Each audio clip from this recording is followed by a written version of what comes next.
Welcome, everyone. So excited to have you all with us as we begin our Lunch and Learn today. And I'm excited to be sharing with you something that I feel very passionately about, which I guess is true about every Lunch and Learn that I present and every Lunch and Learn that everyone else comes and presents. And I want to take this opportunity to let you know that we love suggestions. If you know someone or you yourself are expert in something and would like to share, please reach out to me. And I would be delighted to talk with you about how we can share your knowledge and passion with our members. So today we are going to be talking a little bit about psychosynthesis, which is a therapeutic technique. But what I'm going to begin doing is first start talking a little bit about how this is part of a trauma-informed approach, and really talking about the ethics of a trauma-informed approach, and in particular about the role of the unconscious, which is what psychosynthesis talks about. So we'll talk a little more about the role of the unconscious, how that is something that is important for trauma-informed approach, and the role of ethics and how that helps us in our decisions over which techniques, therapeutic techniques to use. This is going to complete your ethics mandatory training if you are looking for that. If not, then it would fall under the general category. If you are joining us over YouTube for this or anything, you can simply use the YouTube link, and when you are entering your registration and professional development information, you can answer some of the questions related to that.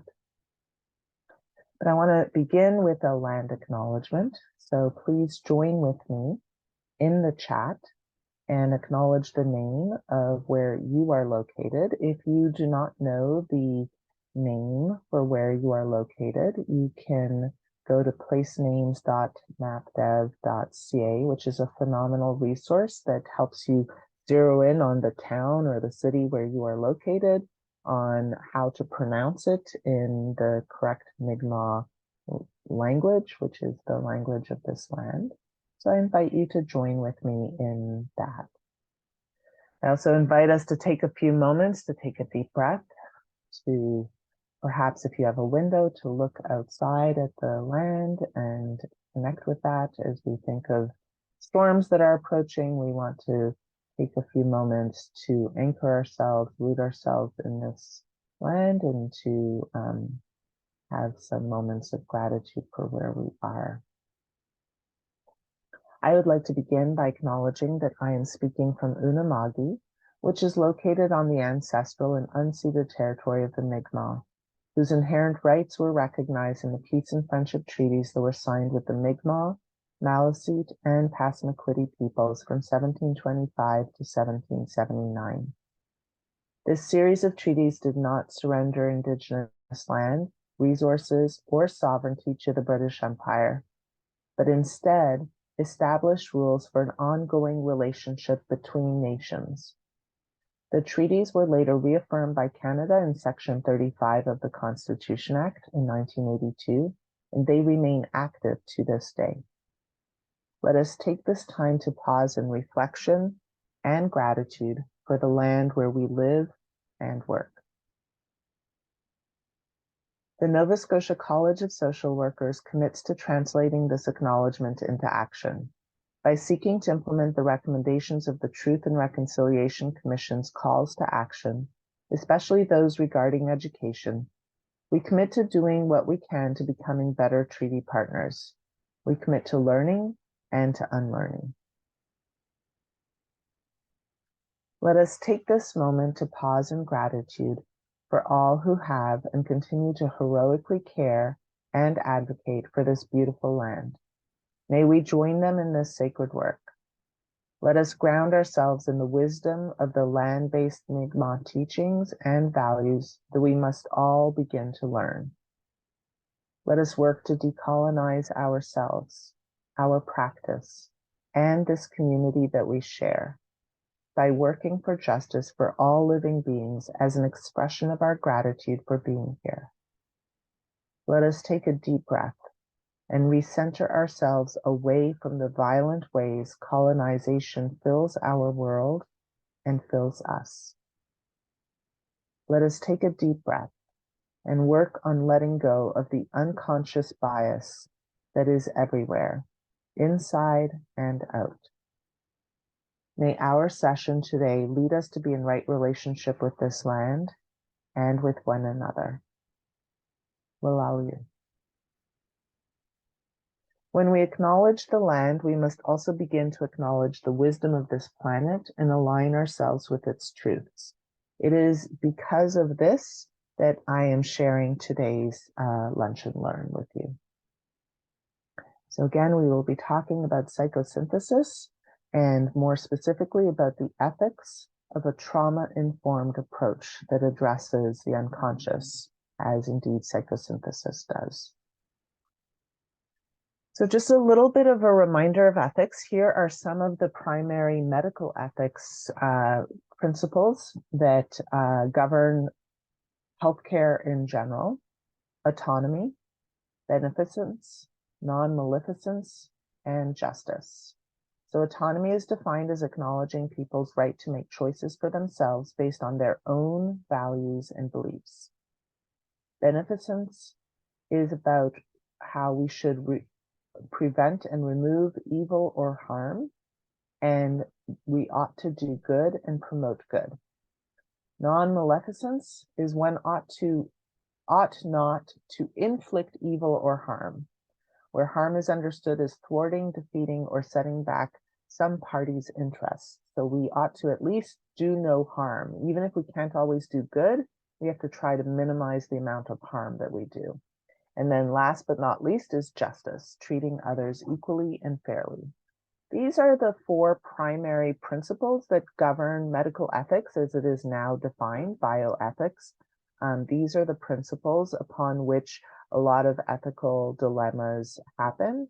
And so it's an attempt to synthesize the most basic principles, ethical principles, so that we can try to come together to figure out what to do. But ethics conflicts or ethics consults often happen because of conflicting values.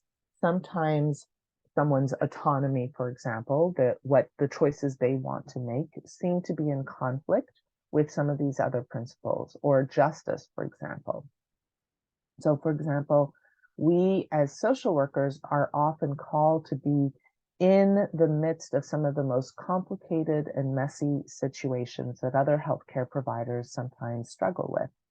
Therefore, we have our own code of ethics, and you may recognize this from our website. It is our ethics decision-making tool, and you can see the code of ethics, and you can click on it, and you can look to see how and interact with this to see how there might be some conflicting ethical principles. And that is our current process. Our professional standards and ethics committee has worked to try to connect when there's ethics consults that we get where, for example, there's nothing actually in conflict with our current code of ethics as social workers, but we are feeling ethically conflicted because of systemic issues. So what we have started to do is make referrals to the Nova Scotia Health Ethics Network when there's an ethical concern that is not related to social work ethics, but rather is related to the larger principles of ethics that you see here, and that ought to have an entire healthcare team looking at it. So health ethics consults bring together multiple viewpoints, social workers, doctors, other healthcare providers, to try to get as many different perspectives as possible so that we can address the situations there. But of course, social workers usually see the larger justice principles and the systemic issues, and that's why sometimes ethics consults turn into calls to action for our social justice and advocacy committee. And if you are interested in any of this, please always contact me. Now, this code of ethics that you see on our website is our current code of ethics, but as you likely know, the Canadian Association of Social Workers has spent the last several years working on a new code of ethics. And the new code of ethics that is hopefully going to be shared with us all in the coming year has been done in a radically different way than our current process. So rather than based upon Euro-Western principles, it is grounded in the values and principles of oppressed minority groups, of those on the intersectional wheel whose voices are not heard, that's the first way we get justice, and that's the first way we ought to do it. And if we're thinking about decolonizing social work, decolonizing our practice, what that means is we have to be grounded in the land-based teachings and values as well. So whatever the Canadian Association of Social Workers does, and they've been doing tremendous consults with Indigenous communities, communities of African descent, queer communities, a variety of other communities, and many of you may have consulted on it. Whatever they come up with, then our Nova Scotia College of Social Workers Ethics Committee is going to have a chance to provide input on that and decide how we want to align that with our own work here in Mi'kmaq. At the core of all of this, one of the things that is clear that caused the new code of ethics to be created is a recognition of the larger systemic issues. And most codes of ethics are very much focused on individuals. So the problem with that, of course, is if we are in systemic injustice situations, if we are living in a racist colonizing world, for example, that is queerphobic and ableist, then we are not necessarily addressing those issues. And if we are not anti-racist, then what we are doing is we are actually supporting systemic racism, even if it's inadvertently.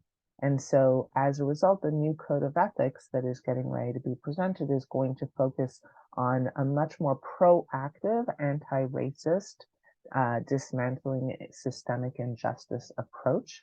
Our professional development standards are actually, that we just revised, are actually grounded upon this shift in practice that is reflective of a shift in practice that Canadian social workers are doing as part of our own accountability and reconciliation work, recognizing our role in maintaining and perpetuating and supporting systemic oppression.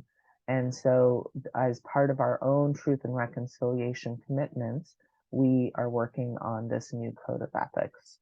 At the core of this is the deeper questions. How do we determine what is ethical? What are our sources of knowing? How ethical are our ethics codes anyways? And where do they come from? We are going to be actually having a communities of practice event on Tuesday and from 12 to 1. And it's an opportunity to come together as social workers and have conversations about topics that matter. So if you are interested in a deeper conversation about this, I invite you to join us over lunchtime on Tuesday from 12 to 1, or any of our other communities of practice, or contact our social work committees, or go talk with your friends and family and colleagues. That's a great way to help spread some of these ideas and stimulate further critical thinking and reflection upon these very complicated topics that we are not going to fully address today. But this does count as one of your ethics training requirements, and it is because we want to be helping us begin to think about the deeper critical structural issues as we work to decolonize our understanding of ethics in general. So our new code of ethics is coming, and it is really more about becoming anti-racist, becoming focused on decolonizing our practice, becoming focused on decolonizing and dismantling systemic oppression of all intersectional identities. And so we want to be thinking about that. And this quote is a phenomenal quote because it talks about the role of the unconscious, which is what I'm hoping to talk about today, and why it's such an ethical mandate to be thinking about the role of the unconscious. So this quote by Ijeoma Oluo says, "The beauty of anti-racism is that you don't have to pretend to be free of racism to be an anti-racist. Anti-racism is the commitment to fight racism wherever you find it, including in yourself, and that's the only way forward." And in fact, our professional development committee, social justice committee, is working on an anti-discriminatory approach to practice and education that looks at all of the intersectional oppressions and prejudices and the unconscious bias that I mentioned in the land acknowledgement, because of the ways in which, whether it's queer phobia, whether it's racism, whether it's colonization, whether it's ableism, whether it's a variety of other things, whether it's privileging certain genders over others, whether it's privileging neurotypical folks over neurodivergent folks, the ways in which we have to be fighting systemic oppression is a clear part of the new code of ethics of social workers. And so it's important that we begin addressing this now. So one of the things that the new code of ethics is going to look at is African and indigenous ethics, and thinking about what that looks like in terms of bioethics, in terms of wellness, in terms of social work, and what are the ways in which we can do that. You may have attended our Lunch and Learn a few weeks ago on Ubuntu values and principles.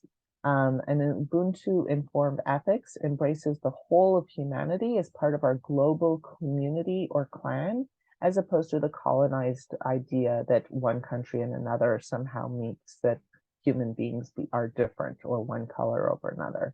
So an Ubuntu informed approach to, for example, sustainable development is considering our history and our ancestors, looking at our future, and honoring the wisdom of our ancestors to ensure the well-being of descendants. And an Ubuntu-informed eco-spiritual social work considers the earth as a member of our community and looks at reciprocal relationships and recognizes that an authentic human being is part of a larger and more significant relational, communal, societal, environmental, and spiritual world. We are absolutely needing to be grounded and rooted in Mi'kmaq teachings and values, because we are on unceded Mi'kmaq territory. And we are looking at the ways in which we can, as we work on our next 5-year strategic plan, stay tuned for that. At the Nova Scotia College of Social Workers is wanting to reconfigure how we think of our commitments to truth and reconciliation and ground ourselves in Mi'kmaq teachings and values. And our decolonization committee, which is made up of primarily Indigenous social workers and community members and elders, and if you are interested in being part of that, please let me know, is looking at some of this. So please know that we are part of a massive transformational shift. And all of this is really because of our commitment to protecting the public, to working for safer practice for social workers and for ourselves, and of course for the world that we live in, the people that we care for. So that safety and practice is a core part of what we're trying to do as part of decolonizing. And the value of Nedugulung, which is the use of the natural bounty provided by the Creator for self-support and well-being for the individual and the community, is looking at adequate standards of community nutrition, economic well-being, justice, without jeopardizing the integrity, diversity, or productivity of our environment, which is part of what we are. And we are hoping that we are going to have more opportunities in the winter to be learning language, Mi'kmaq language, values, and what that means from a social work lens. So stay tuned. But this is also part of decolonizing our ethics. Here you see a slide from Dr. Michael Yellowbird, who is the chair of social work out west at, I'm blanking on his name, but I think it's the University of Manitoba. but he talks about a holistic approach to neurodecolonization and the role of mindfulness and community health in the kind of therapeutic treatments that we should be thinking about as social workers. And decolonizing our ethics means paying attention to the role of the spirit and its impact upon our mind, recognizing cultural diversity and safety, and being trauma-informed to understand the impact of colonization upon our mind. And if you're interested in neurodecolonization, you can simply Google that title and you will get to Dr. Michael Yellowbird's website, which has a lot of his writings and is truly, truly brilliant. And many members of our Decolonizing Social Work Committee went and attended a conference last year where we got to hear from him, and perhaps you heard him through the CSW or other ways. But fundamentally, decolonizing ethics, health, social work, therapy is a deep conversation that we can only begin to touch the surface of today. But we do want to be recognizing the ways in which everything that we do as social workers is within a larger colonial context, which is the current state within which we live. Coloniality refers to long-standing patterns of power that emerged as a result of colonialism, but that define culture, labor, intersubjective relations, and knowledge production well beyond the strict limits of colonial administrations. And it is maintained through books, standards for academic performance, cultural patterns, the self-image of peoples, aspirations of self, and many other aspects of modern experience. And this is by Dr. Ann Lopez. Now, you can see right there, the self-image, aspirations of self, the role of the unconscious is a huge part. So the Decolonizing Project, which is where I got some of this from, seeks to reimagine and rearticulate power, change, and knowledge through a multiplicity of epistemologies, ontologies, and axiologies. And so this decolonizing lens that we are starting to learn, and check out our recent edition of Connection magazine that you likely got in our newsletter yesterday, but it speaks about some of the work that is happening here in Mi'kma'ki that can hopefully help us begin to work on this alternative approach to well-being that is so deeply needed. So let's talk about this in terms of therapy. Now, therapy is a deeply political experience because we can't heal drinking from a poisoned river, right? So decolonizing mental health, which is a core part of what our Social Justice Committee has been doing as a result of the mandate that we got from the research that we did a few years ago on recentering, repositioning social work in mental health in Nova Scotia, where we saw that almost 98% of social workers working in mental health experience severe moral distress because of the systems within which we work. And it's because the current understandings of mental health focus on individualistic healing, have a medical-based approach as the only option for healing and recovery. And we don't see larger moves towards collective healing. So here you see this image of the therapist that is not actually addressing the deeper issue. If I am depressed because I don't have housing, because I am experiencing discrimination, something like cognitive behavioral therapy to help me do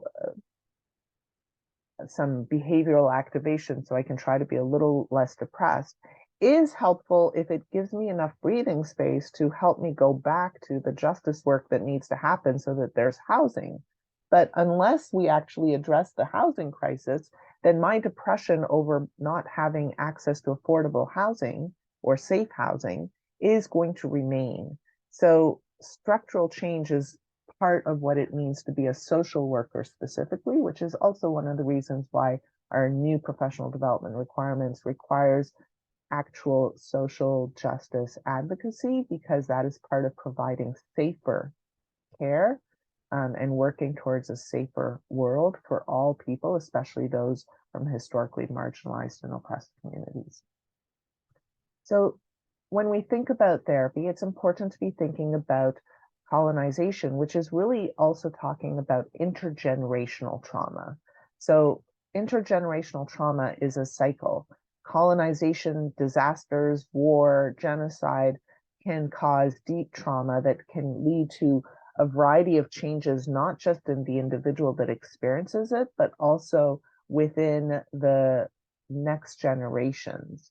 And so here you can see a few of the different traumas, whether it's slavery, whether it's Holocaust, the stolen generation. There's so many more. This is obviously just a visual, but the ways in which it can be passed down to the next generation, to the generation above. And it leads to chemical changes in DNA, as well as behavioral changes, beliefs, and so much more. This reflects what South African activist Steve Biko has commented on, that the most potent weapon in the hands of the oppressor is the mind of the oppressed. So when we are experiencing oppression, it changes us in very dramatic ways. This is why Dr. Michael Yellowbird talks about the first thing that we need to be looking at is decolonizing the mind. And this is really where social work has such a pivotal role to play in the decolonizing work that is necessary for us to be actually able to fulfill our truth and reconciliation commitments. So when we think of trauma, we understand that it has a variety of different components. It has to be an event and the meaning that we attribute to the event that changes the neural landscape of the brain, that is probably especially predisposed because of colonial and intergenerational trauma to then cause us to experience it as a trauma, especially if we experience, this is the last criteria that of this particular definition that we're using that can be traced to Dr. Ronald Rudin, which talks about inescapability, the ways in which when we feel trapped, which a larger colonial system that is global in its impact can lead us to feel. And it changes our brain. It changes the biology of our brain in many ways. And you can see here from neural images, the ways in which our brain is transformed as a result of post-traumatic stress disorder, as well as the epigenetic effects. So there's definitely some biological structural components that can be caused, but also depression, anxiety, which we know does affect our cognition, our thinking, not to mention the many ways in which we are taught and trained in thinking and beliefs and values, and that contributes to fulfilling this quote that the most potent weapon in the hands of the oppressor is the mind of the oppressed. There are many, many different types of trauma responses. Fight or flight is what we normally think of. And you can see some of the biological changes that are a result, but actually researchers in this field of trauma are recognizing that there are additional trauma responses. Here are some of the ones that have been named. And of course, this is an evolving school of thought, so it continues to evolve with many different perspectives. But we can see also fawn, for example, which is where we attach for safety, acquiesce. We silence and repress ourselves. I'm going to be talking a little bit more about that. There's also flop, which is surrendering for safety. And there's also freezing, where we dissociate. We're going to talk a little bit more about freeze and fawn in particular. There's a deep amount of neurobiology around dissociation. So it's something that happens as a result of trauma, and especially when we think of intergenerational trauma. What dissociation means, for example, is that we have this sense of not being connected or associated with our body, with our feelings. There's this sense of depersonalization. There are multiple dissociative kinds of conditions, and they can impact how we experience trauma as memories and how we re-experience it. So I might be, for example, hearing fireworks, but remembering my experience in a war context or in a shooting context, and I will have a reaction that is not related to the situation of fireworks, which maybe are very cheerful and happy, but I'm having a traumatic flashback or experience.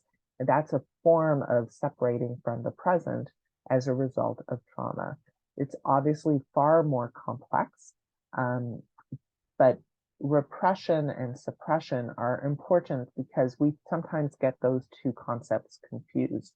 What we're really talking about is the ways in which trauma pushes the material that's too hard to be processed into the unconscious. And that is a form of dissociative disorders. There are many different types, dissociative amnesia. These are all labels. So I think it's really important to say that while I'm using these terms because they have certain clinical definitions, they are words and concepts that lead straight into the pathology of mental health, which is a way of keeping people who are struggling from trauma and potentially from neurodiversity or from intergenerational trauma and systemic issues, from keeping them labeled, and that is a way of othering people.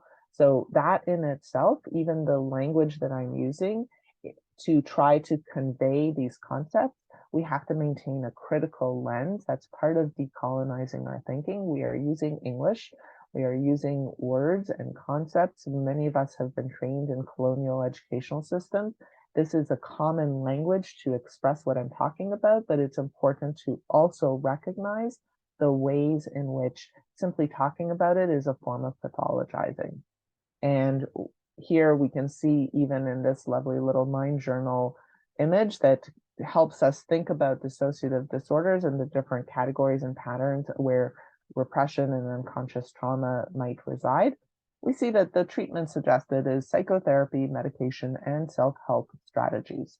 Self-help, which we just described, if it's larger systemic issues, then we need larger systemic responses. And that's really the future of where social work is becoming.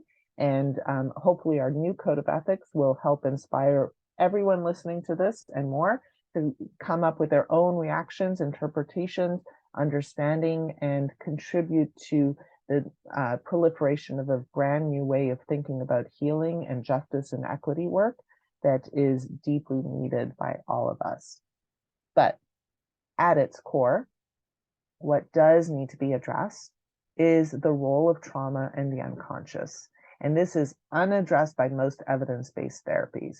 So most evidence-based therapies, what is an evidence-based therapy but being able to look at what the evidence is, what you see on the outside, what is stated, and then measuring in scientific ways. And there's a lot of beautiful work that's happening around decolonizing science. And we need to be thinking about that when we are told to use evidence-based therapies, not that they can't have certain value in certain limited contexts. That is not what I'm saying. That is a topic that hopefully you'll come on Tuesday and we can have a lovely debate. And I'm sure all of us will have many opinions and feelings about it. That said, there are larger structural issues around the ways in which we all live that impact us. And at its core, the unconscious is not measured by evidence-based therapies, is not addressed by most evidence-based therapies. There certainly are some somatic integration and therapy, EMDR, try to look at that. There's a lot of our members that are doing deep, beautiful, powerful work around that. My goal today is really helping all of us think about the role of the unconscious and how trauma impacts it so that we can have a more critical lens, so that we can continue learning, expanding, decolonizing the way we do therapy and the way we do social work. And this is really part of a trauma-informed approach. So trauma is not necessarily what happens to us, but rather what happens inside of us as a result of what happens to us. This is by a quote by Gabor Mate. I think it's worth also noting that some of our Indigenous colleagues have concerns about the ways in which some of the teachers on trauma that are working to decolonize trauma, and today's session is certainly an example of that, are still nevertheless drawing on Indigenous knowledge and wisdom and not always giving the best recommendations around it. So be mindful of always, even when we learn and study, going deeper and working on recognizing the ways in which even our knowledge and talking about this is something that we need to remain self-critical about. Because the critical mind, as you can see from this visual, is really just part of it, right? The conscious mind, what we know, what we think, this is only a big part, only part of it. The subconscious, the unconscious, this is where so much of our brain power is, and really this is what is where a lot of these colonial values, beliefs, concepts, structures, the ways in which we have divided mental health from physical health, from structural health, from environmental health, all of the silos of colonization that also are how we store information in our brain, because we learned about biology in a class that was different than geography, in a class that was different than physics. So even our brain, the way we store the information that we learned, is colonized. So we can't escape it. It's everyone, all of us. It's not just one group of people. We all are living in this system, and we're all struggling. The levels of depression, anxiety, poverty, injustice, it's really unimaginable. We all see the consequences of it. So trauma-informed approach involves recognizing the subconscious, unconscious, systemic issues. This is just a little piece of it. But that's why we have a critical lens when we talk about evidence-based practice. Not that it can't be necessarily helpful in certain limited contexts. For example, one of cognitive behavioral therapy talks about the challenges of binary thinking, which is actually a colonial concept. So very important values. We just need to be figuring out how to sift it in a specific way. Here you can see this cute little chart, which talks about cost efficiencies as one of the ways that evidence-based practice functions. Many of us probably have our own personal observations about it. And what we really want to be doing is recentering everything. So instead of all of these arrows where the patient's values feed into evidence-based practice, we should be drawing from the person in front of us, and we should be changing some of the directions of these arrows and rethinking all of these different concepts to recognize that what we see is just part of a much larger whole. That's true for the individual, the mind, but you can see even here with this little like pie chart of the planet, the deeper structural issues that are impacting all of us. So a trauma-informed approach is one that acknowledges the role of the unconscious. And this is part of decolonizing our practice.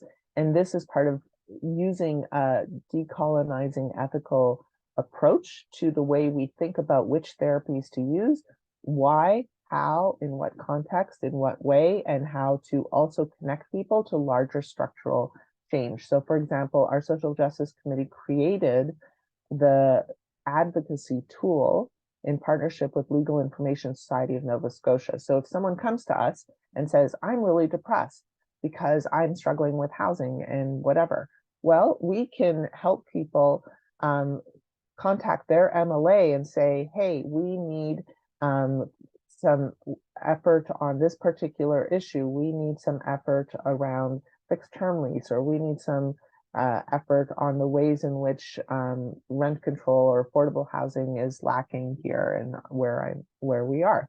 That connects the person outside of their individual situation, empowers them to be able to be part of something larger. That's just one of the many, many ways that we're trying to build structural change tools to support our members as we work in still colonial structures where we are mostly focused on the individual. Much larger work that needs to happen around this, but in part, the role of the unconscious. So Here is Freud's iceberg that is frequently used as a nice visual to talk about the conscious, the unconscious, the pre-conscious. Many people have discounted Freud, right, for all sorts of perfectly important reasons. The binary heterosexual assumptions, the role of men and women, and some of the ways that he's talked about. But unfortunately, we've also been trained to discount the unconscious because we don't. It's not evidence-based. It takes much longer to do the kind of therapeutic work. Many of us have to do clinical interventions in 1 to 3 or 10 sessions, and addressing intergenerational systemic injustice with concurrent poverty and injustice is going to take more than 1 to 3 or even 10 sessions. And it also takes attention to the unconscious because of the ways trauma can cause the most traumatic things to get repressed, stored in the unconscious, whether it's through thought, whether it's through some of the other coping mechanisms that we discussed. So ethical social work practice is trauma-informed, culturally specific, and addresses the role of the unconscious in the individual. So that's the importance of also the cultural specificity, because what I have, because of my life experiences, my identity in my unconscious is going to be different than someone with a different racial, religious, cultural, tradition, background set of experiences. And that is an important factor that also needs to be considered when we think about the influences in the unconscious mind. So I'm going to talk a little bit about psychosynthesis, which is based upon theories of the unconscious developed by both Freud and Jung by identifying a deeper center of identity, which is the postulate of the self. It considers each individual unique in terms of purpose in life and places value on the exploration of human potential. And this approach combines spiritual development with psychological healing by including the life journey of an individual or their unique path to self-realization. And it grounds itself upon the individual's personal or cultural beliefs as they exist within their unconscious. The integrative framework of psychosynthesis seeks to heal distress from intrapsychic and interpersonal conflicts.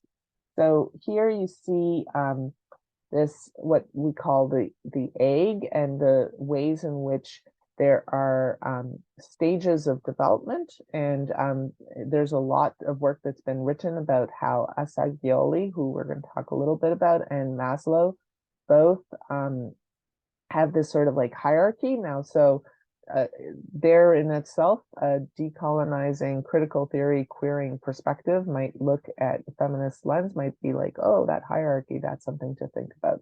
So already, even looking at it, we can also maintain a critical lens, but it is a helpful way of beginning to think about, when we talk about the unconscious, how many different aspects there are and what is the role of self-realization in the midst of all of this. How do security needs and physical needs impact that?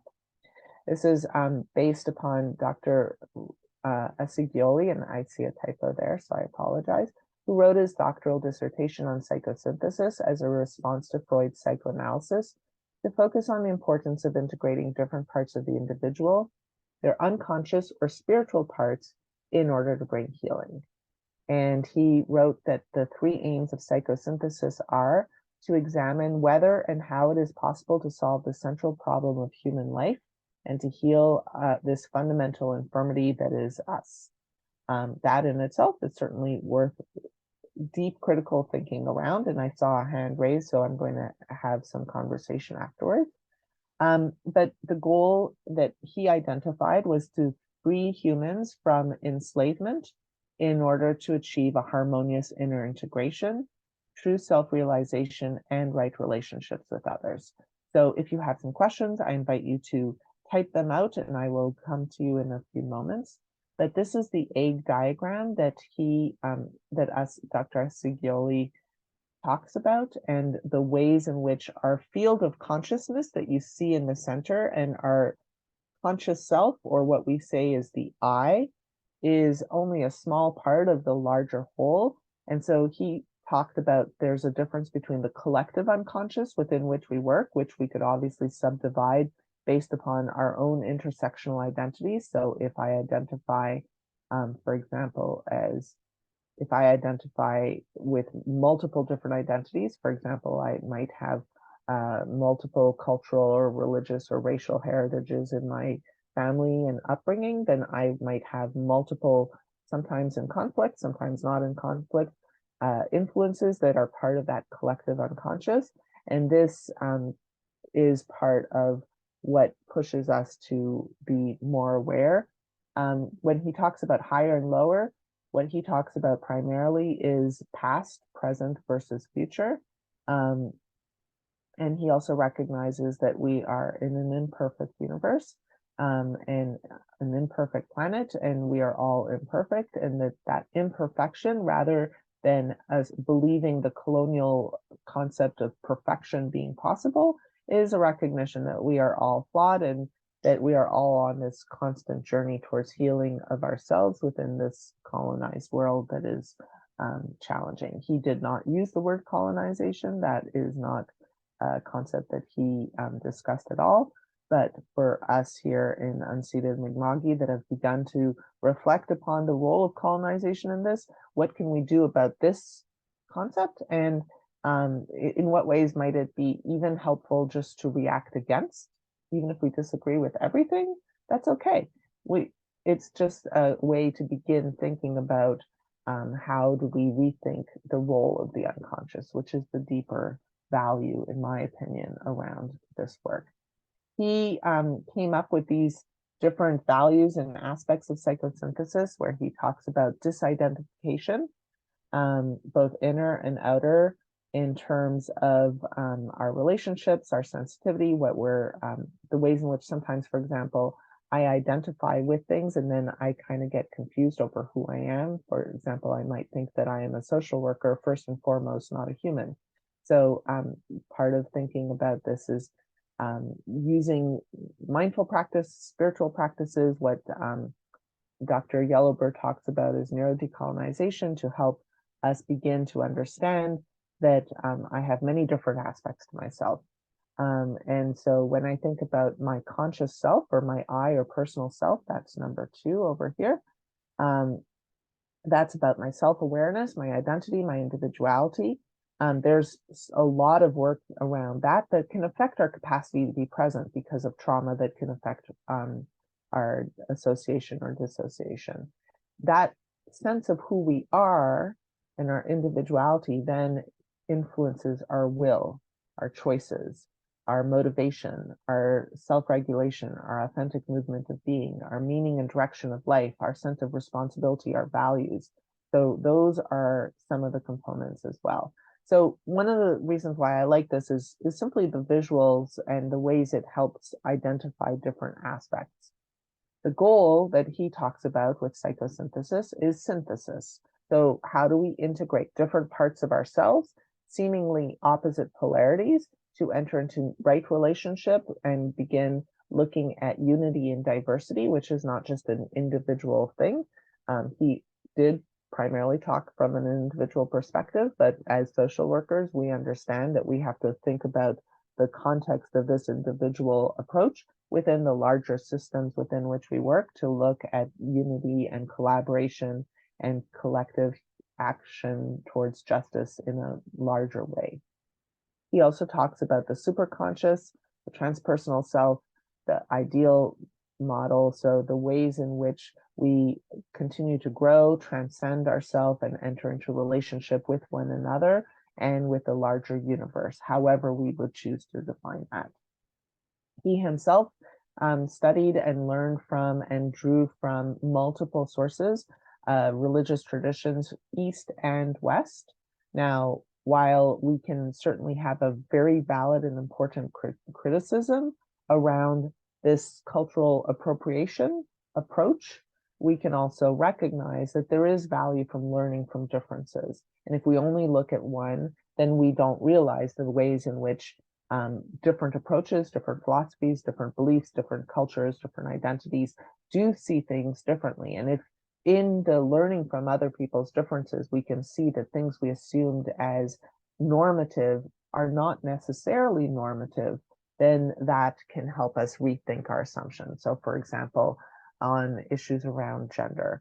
So some of us believe there are only two genders, despite the fact that the planet and biology talk about how there's multiple genders. In fact, there's some really interesting research about the fact that we prefer male trees over female trees because we have issues around fruit-bearing trees, and because then it's hard to, you know, clean. You've got trees, apples on the floor, whatever. And so as a result of that, that's actually the reason why we have so many allergies, because of our binary gender preference of the male in agriculture, which is impacting allergies, for example. So that's just one example, and we see that gender preference happening in many different ways. And we also know that, for example, indigenous cultures believe that there's two-spirit individuals. For example, Judaism talks about how there are 8 genders, and that was 2,000 years ago, before Judaism was colonized as well.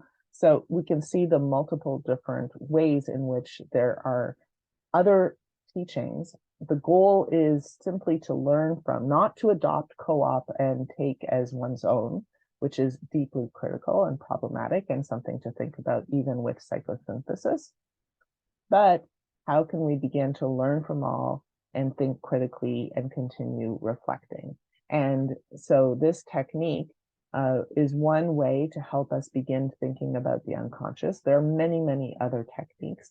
And so really the purpose of today was to help us think about the role of the unconscious in trauma, and how an ethical trauma-informed approach has to begin considering the role of the unconscious, whether it is through mindfulness practices, whether it is through art, whether it is through a variety of other methodologies, somatic experiencing. The goal is to help us begin thinking critically about the things that we are taught, and especially evidence-based strategies, not that we're saying that they're not ever useful, but that they need to be part of that larger whole. And the role of a social worker is to be recognizing larger systemic influences upon us. And that is our unique voice. It is probably one of the reasons why our voice sometimes feels silenced, but it is deeply important that we continue to advocate for this larger systemic understanding of the universe and of healing and wellness as part of our commitment to truth and reconciliation, but as part of healing ourselves and those around us and our planet. And so when we think about ethics, we want to be inviting us to be person-centered, trauma-informed, to tend not only to what is said, but what is not said, and to recognize that we're only just starting to understand trauma and how that impacts every single thing around us.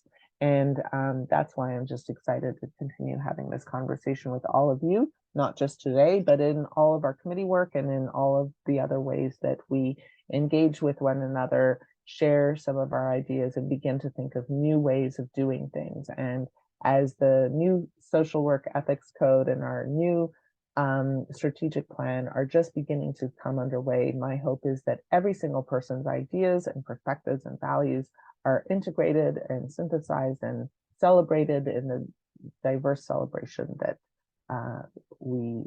that reflects our values.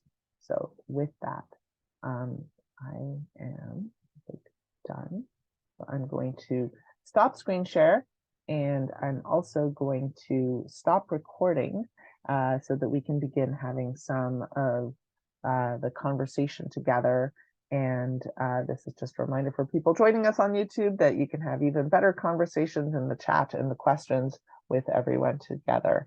So I'm grateful to all of you and for all that you do, and I hope you stay safe. I'm going to continue talking with you, but I'm going to stop the recording so that we can have a conversation together. So with that, thank you all so much.